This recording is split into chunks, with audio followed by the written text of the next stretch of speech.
Ang mud crab fattening, basically, yung alimango, dinadala namin dito sa RAS farm namin.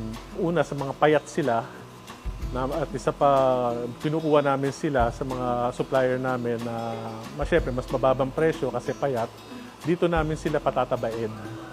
Then pag mapataba na, then binebenta na namin sa market.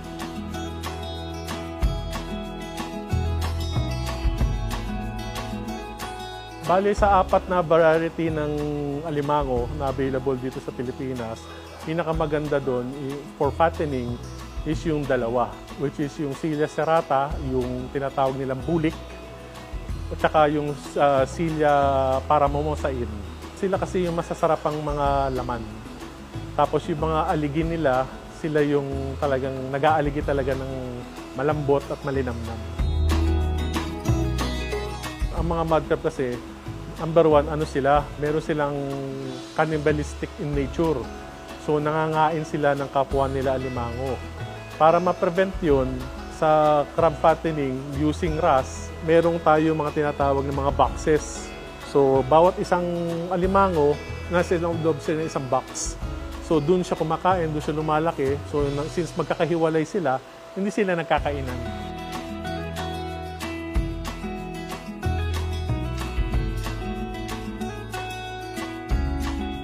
Actually, ang traditional, ang mga fattening, normally nasa pond. Pero since nga na-invento itong modern na RAS system, kahit saan pwede kang mag-crab fattening. Kahit malayo ka sa dagat o sa ilog.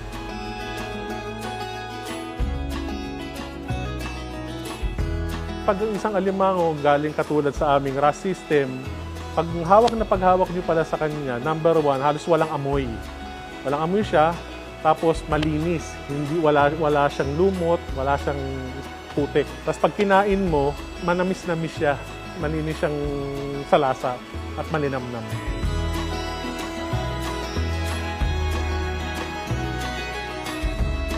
Malalaman niya, for example, ito yung pinagpaltan ng alimango para malaman niyo kung payat. Number one, pag pipisilin niyo yung tiyan niya, lumulubog. Ibig sabihin nun, payat pa siya. Malalaman niyo pag mataba na siya, pag pinisil niyo yung tiyan niya, matigas, hindi na lumalaban. Parang, ano tawag dito? Parang bato na siya pag yung pinipisil mo. Pag payat pa siya, lumulubog.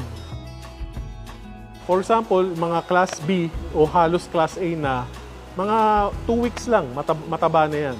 Basta araw-araw pinapakain, mga 2 to 3 times a day, tataba na siya. Pero kung yung mga payat, lalo na pagbabae, iaabutin niya ng either 1 month or more para tumaba.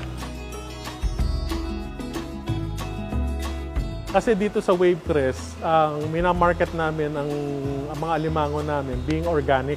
Pagdating dito yan, ang pinapakain namin sa kanila is fresh na mga isda.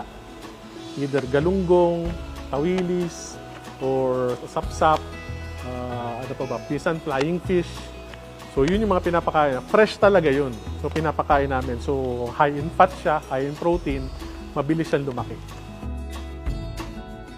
Ang mga sakit ng alimango, normally prevalent yan pag yung alimango nasa fish pond o kaya nasa wild.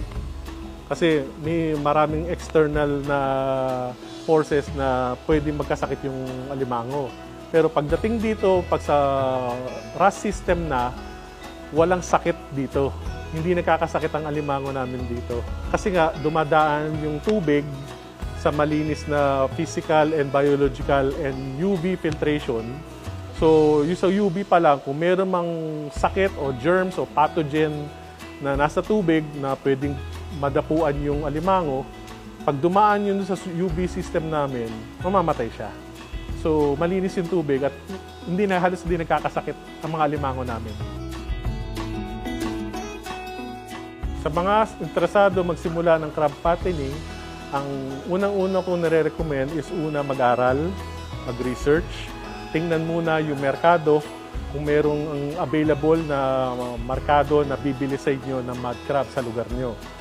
Number 2, kung alam nyo na kung paano magpalaki na, ang kailangan yung mga gamit is Number one, yung mga tawag nila is crab condominium, para doon titira yung mga alimango. Bawat isang box may isang alimango. Ang kadahilan na nun, by nature, ang alimango is cannibals. Nangangain sila ng kapwa alimango. So para maiwasan yun at mawalan tayo ng losses, kailangan pag-iwahiwalayin sila. Yun. Pag mayroon ng crab box, kailangan magtayo ng isang physical and biological filtration system para yun yung mag-i-ensure na malinis yung tubig na dadaloy dun sa mga boxes at magiging healthy yung mga alaga nating alimango.